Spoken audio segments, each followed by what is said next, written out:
So my overall argument is that class, socioeconomics, is a better proxy for disadvantage. We all want to help the disadvantaged. And the question is, how do we identify them, right?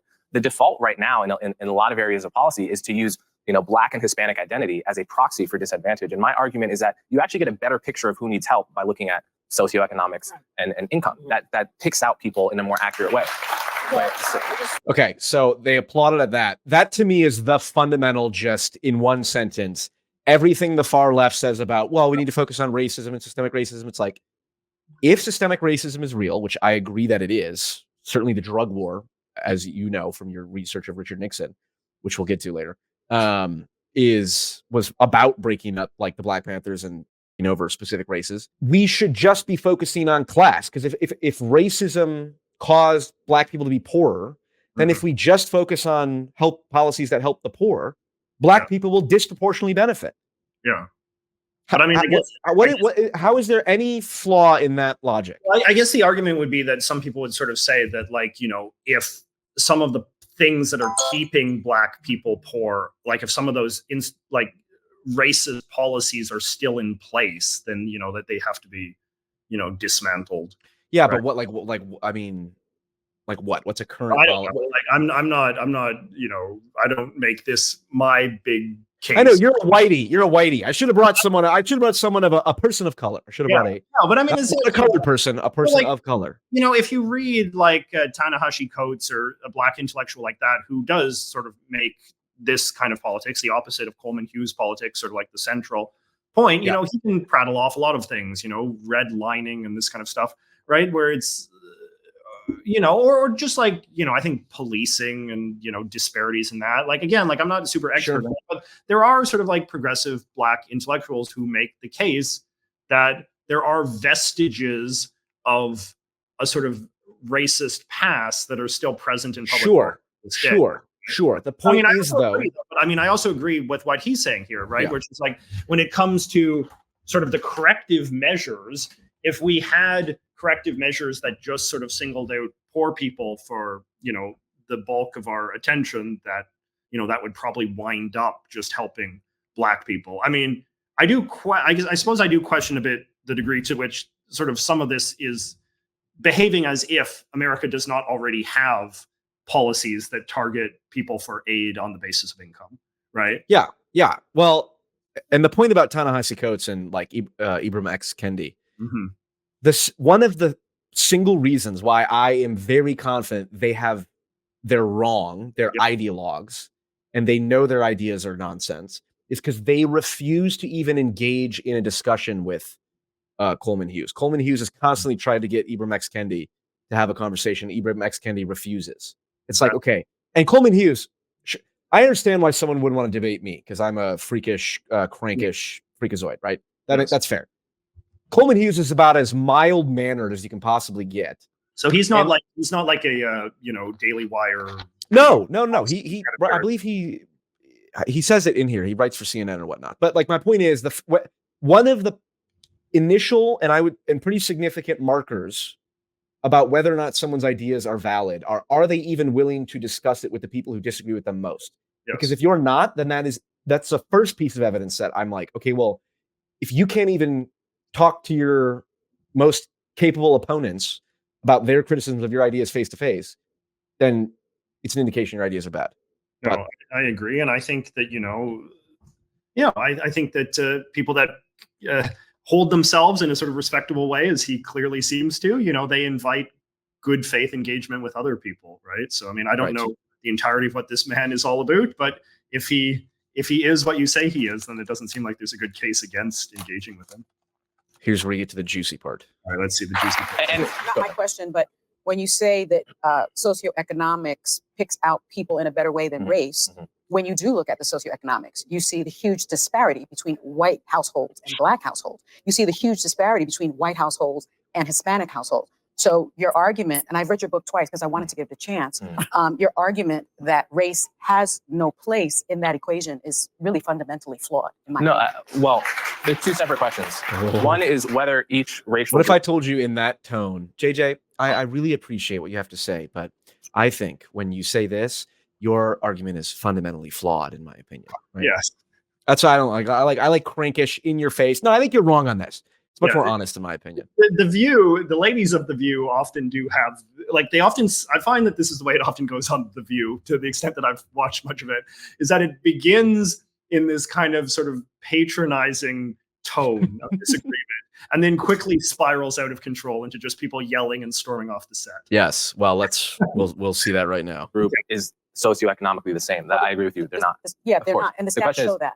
Yeah, of course, I agree with that fully. The question is, how do you address that in a way that actually targets poverty the best? Right. And what Martin Luther King wrote in his book Why We Can't Wait is he called it, we need a Bill of Rights for the disadvantaged. And he said, yes, we should address racial inequality. Yes, we should address the legacy of slavery. But the way to do that is on the basis of class.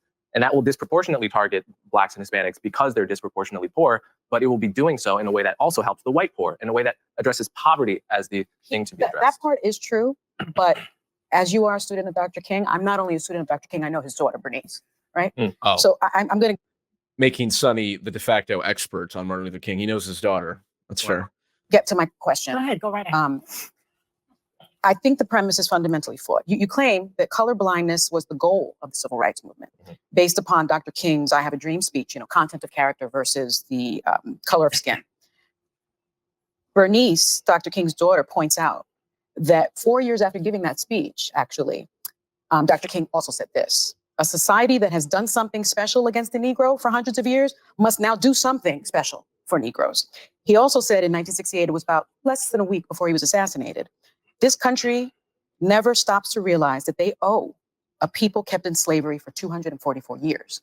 So rather than class, he did write about that earlier on. Right before his death, he made the argument for racial equality and racial reparations. And so your argument for color blindness, I think, is something that the right has co-opted.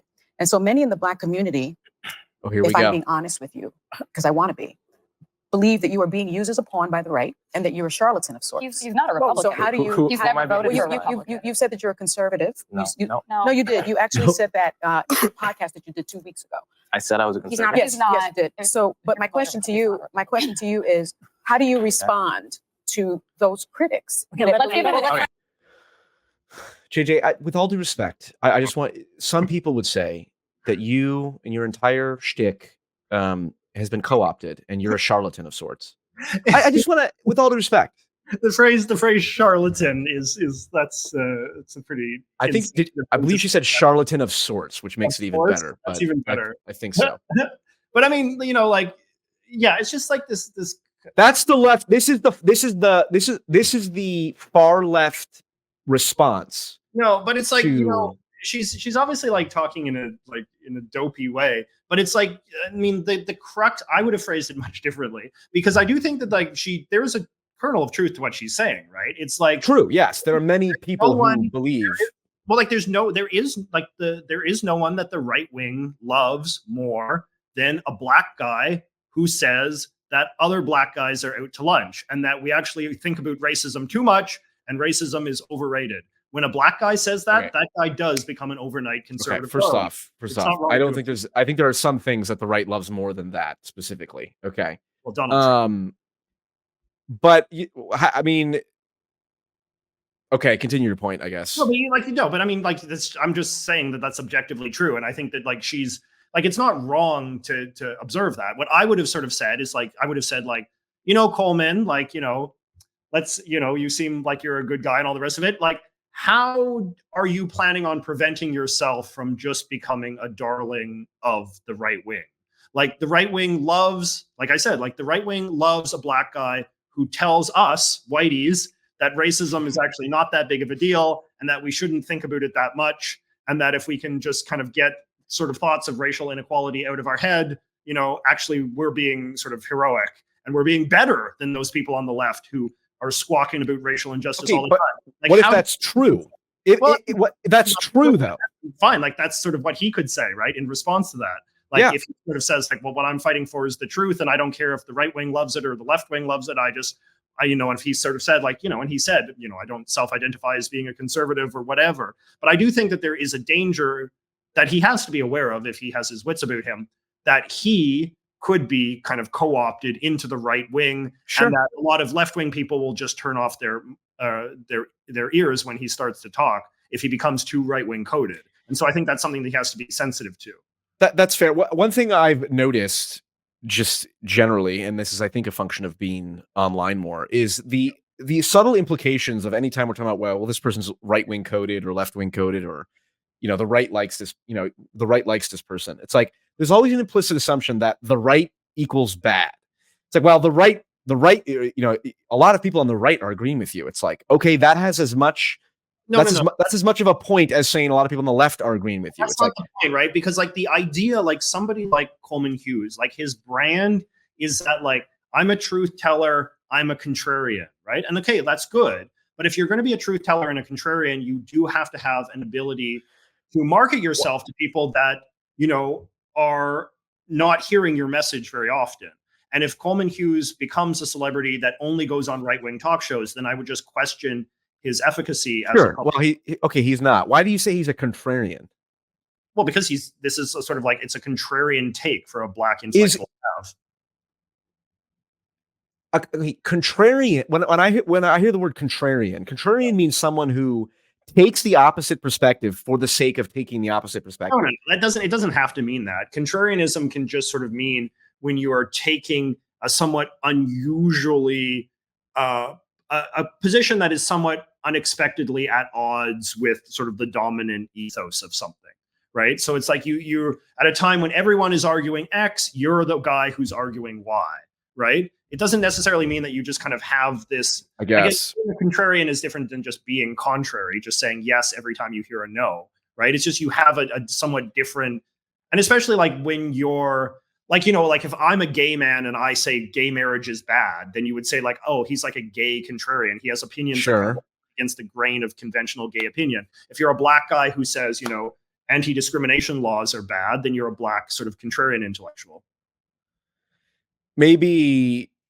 Okay, I guess in the intellectual sphere, maybe, but certainly most people, including most black people, I believe based on polling, support 100% what Coleman is talking about.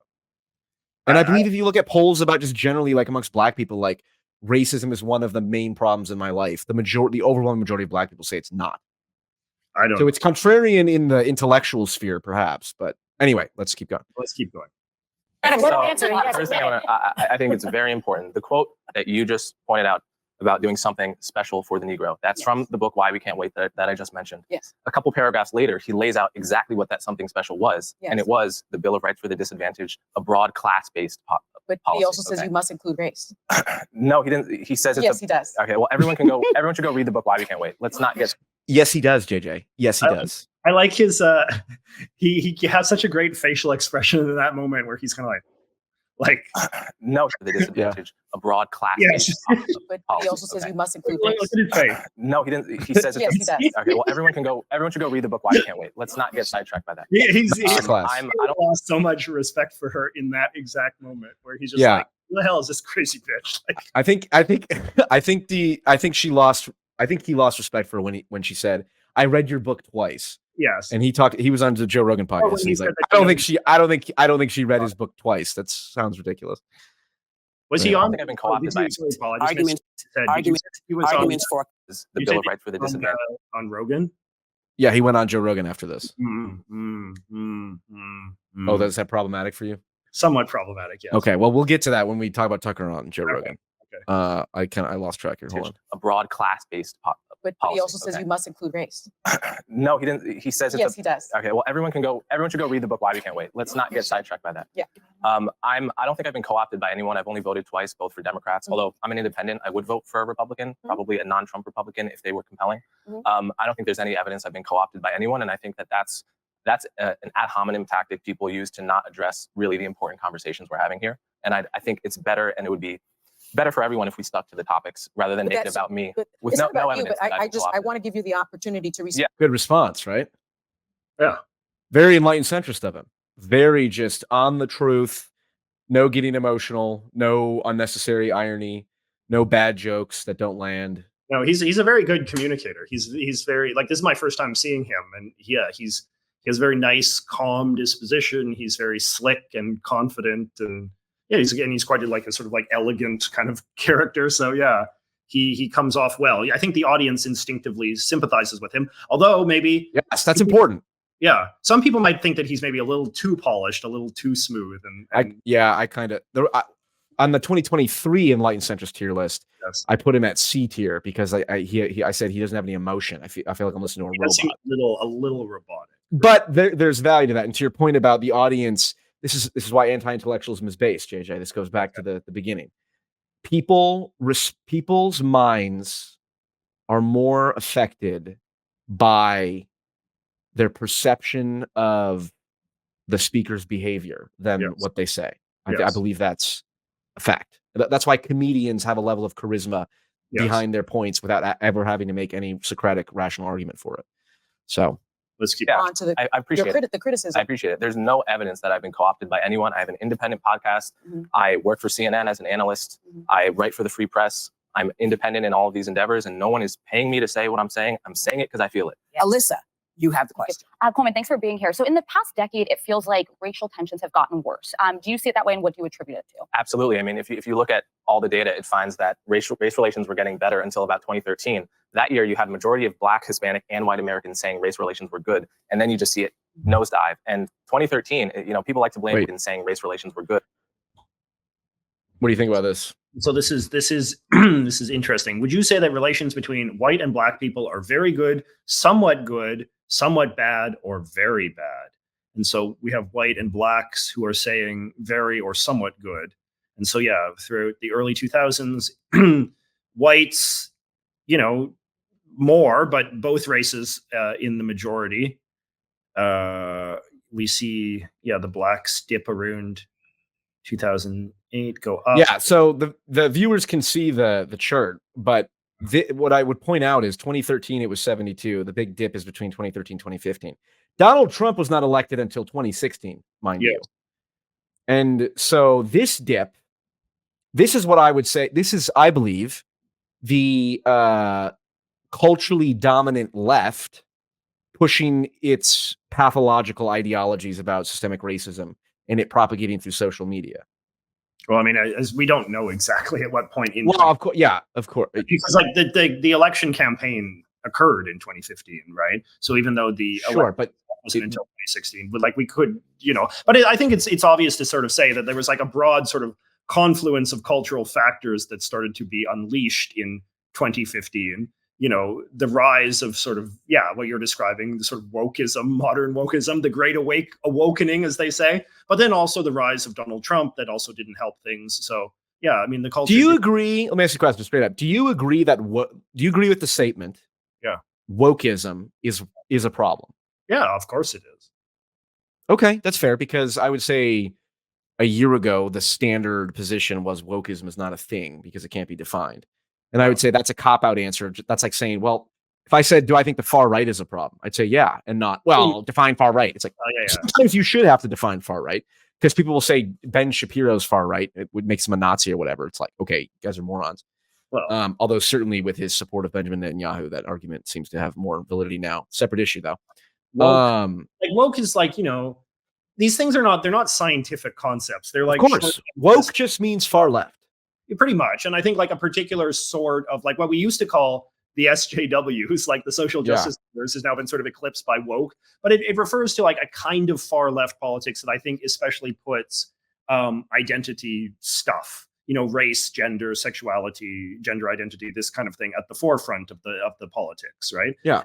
And is also, but even beyond that, like beyond sort of the ideological component to it, it has a certain stylistic tone that is very sort of hectoring and sensitive and ultra judgmental. And I think that's a very important sort of component part to it as well. And like, that that has become that whole sort of sort of bundle of attitudes and objectives that we consider woke obviously did sort of come into the fore into 2015. And I can see how 2015 would be considered a bit of a nadir, but it is, And then so Blacks got worse 2016, and then by 27, or I guess it's 2018, is when a minority of Blacks are starting to say race relations are bad, and then are good. This is somewhat Oh, good. yeah, sorry, yeah, but it's like, I mean, no, but like by 2018, a majority of blacks are saying that race relations are bad. Oh, sure. Yeah. 40% are saying they're good, and then it's getting to quite low. So, to the issue of wokeism, as an enlightened centrist, JJ, I know you've made many videos going after the far right. Let's say. I haven't. I don't make videos okay. for people, Paul. That's not my style. Well, that's maybe your whole entire worldview is so saturated with with a left-wing progressive bias that it's not obvious. But I'm looking when the audience wants to know. Everyone wants to know. I heard this from the audience that they want to know when your video, why wokeism is a problem, is going too far, or why wokeism is a problem. When is that video expected to come out? I think that the last thing the world needs right now is another video talking about why woke is bad. No, I think the last thing the world needs now is a right-wing shill saying wokeism is bad. What the world needs is a heroic, left-leaning, enlightened, dark centrist Canadian gay man from Vancouver to make a video called "Why Wokeism is a Problem." This what the world needs right now. No, okay. there is too much of this. I tried my best, everyone. Well, if the only people saying wokeism is a problem are the far right crankish shills, and you agree that it's a problem, then essentially you're ceding territory to the right unnecessarily. You and I have very different perspectives on this. I think when a bunch of cranks, and this is particularly on the Israel issue, I do not want the only people lobbying criticism against Israel, valid criticism, to be the actual anti-Semites. I think people of genuine intent, genuine enlightened centrist intent, should be the ones loudly saying those things. So obviously, JJ, you can make whatever videos you want to make. I would strongly support and encourage you to make a video. I don't like making videos on totalizing subjects.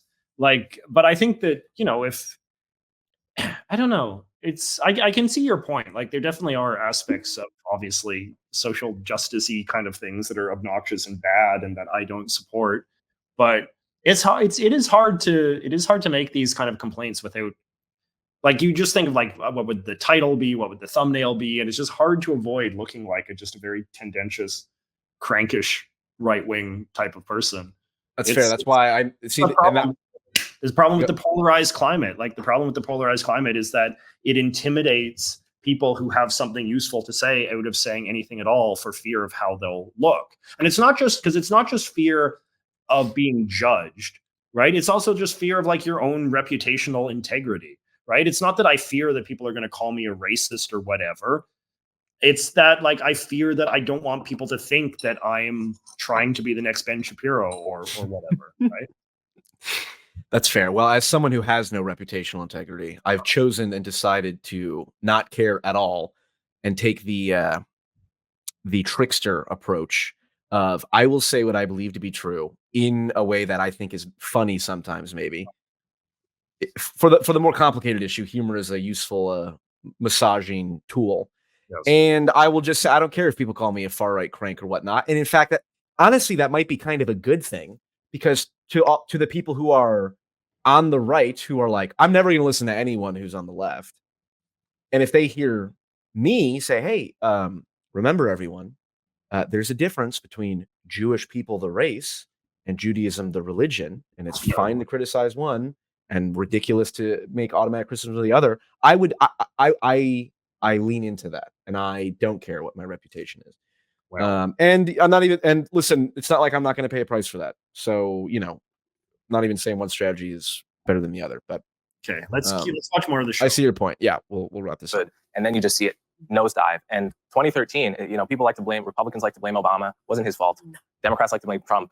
It was actually just technology. We all got social media and smartphones, and we had videos being promoted in the algorithm that were unrepresentative, and it created this impression that racism was on the rise when in fact it had been on the decline for decades. And do you attribute that at all to foreign actors getting involved in technology? Yes, Russia tries to meddle, absolutely, but I don't think we can blame foreign actors. This is a homegrown problem. Okay, I have a question, because you write that.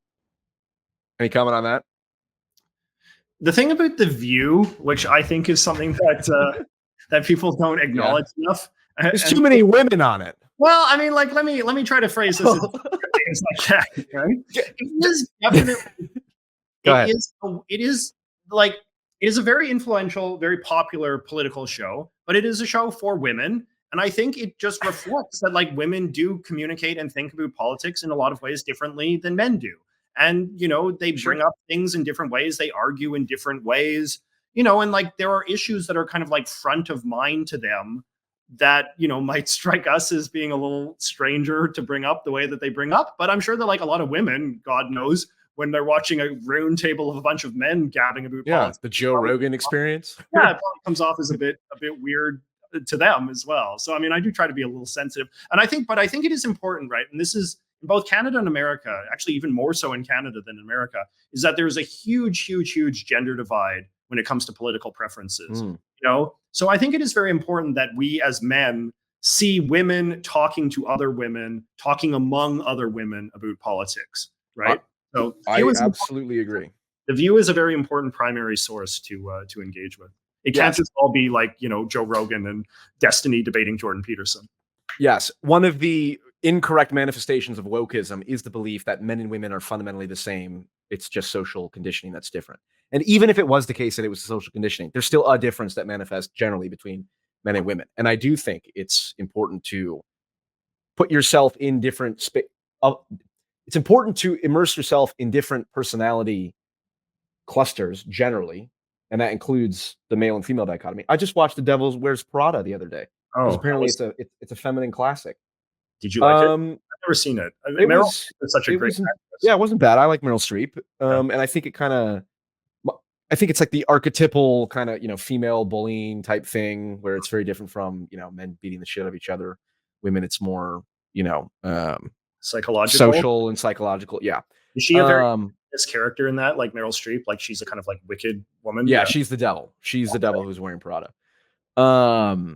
But same goes for the other way around. Of like, I think women who write off, for example, Joe Rogan just on the face of it, it's like, well, that to me that is as close-minded as a man saying, "Oh, The View, there's no information to be gathered here." It's like, well, just have some openness, and learn. But anyway, let's keep going. The anti-racism movement. There are a couple of people I don't even know who they are. Maybe Robin DiAngelo, Ibram Kendi, for instance. Okay. Well, you say that is just another form of racism, and you even say it has a lot in common with white supremacy. How can you compare those two things? You talk about anti-racism. You're comparing it to white supremacy. Because they both view your race as an extremely significant part of who you are. So white supremacists, they obviously say, we all know what they say, okay? Neo-racists like Rob DiAngelo, they say that to be white is to be ignorant, for example. Well, this is a racial stereotype, and I want to call a spade and say this is not the style of anti-racism we have to be teaching our kids. We should be teaching them that your race is not a significant feature of who you are. Who you are is your character, your value, and your skin color doesn't say anything about that. That's actually misrepresenting what Robin DiAngelo's position is. It's in her book. No, that's 100% what Robin DiAngelo says. I believe that's the end here. So here we go. Yeah. I personally I get what he's saying. I just think rhetorically that is a very weak sort of frame, to sort of say what that, is the woke people, they're the real racists, right? Well, the neo-racists is like can't the woke people just be wrong? Like, can't they just be bad? Like, do they have to be racist too? Like, I just feel like that is when you're making those kind of arguments, like you're really kind of getting on your high. Something tells me you wouldn't levy this same defense of the right.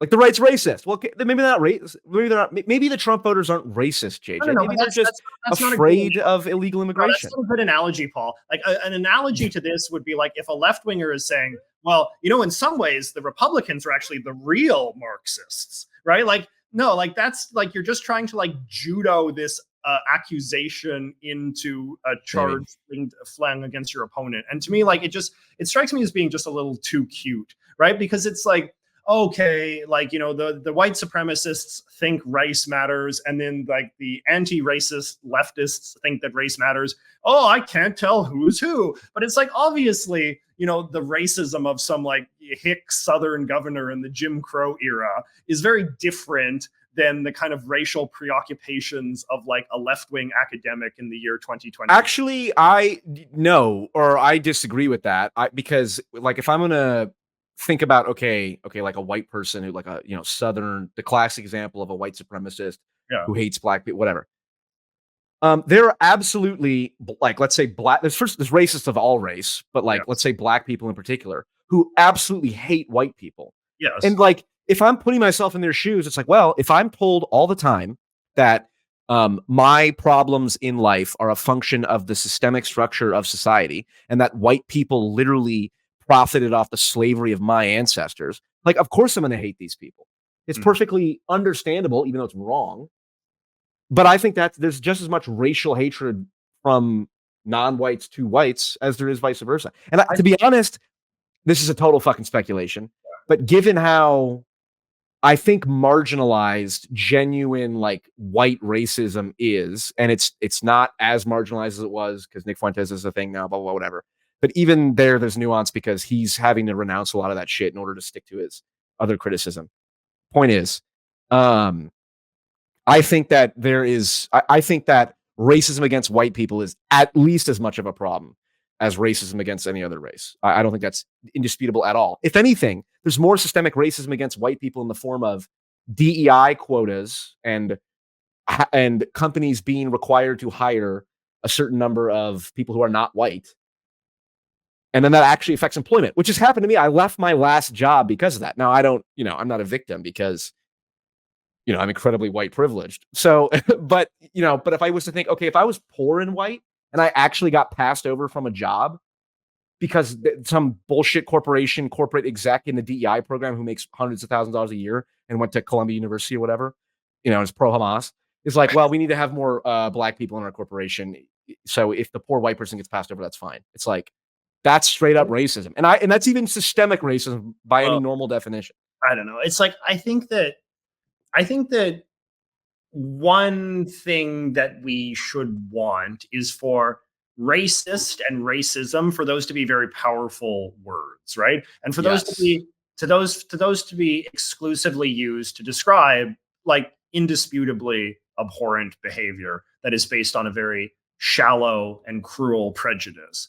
And I think that worthy objective is undermined when, critics of DEI start saying that everything is racist, because then they basically just become a mirror image of the people that they imagine themselves to be fighting, right? So like, if the problem with the sort of like the far left woke crowd is that they're overusing the phrase racism to describe, all sorts of things, then it seems to me that it's not a good thing for like the critics on the other side to immediately say, well, actually you're the real racist, and actually like affirmative action is sure. Yeah, I agree. I mean, I agree, but also it's like, it's more important to be true. The fundamental part of rhetoric is it true? Well, I mean, that takes precedent over everything else, but then you can massage it differently. The truth is that there are discriminatory policies, right? Like that we have public policy that against white people. And that's fine. Just call it that. Just say that this is discrimination against white people. Yeah, it doesn't have to rise to the level of racism, which I think is motivated by like a hatred and a disgust. Yeah, that's I'm sympathetic to that perspective. That's fair.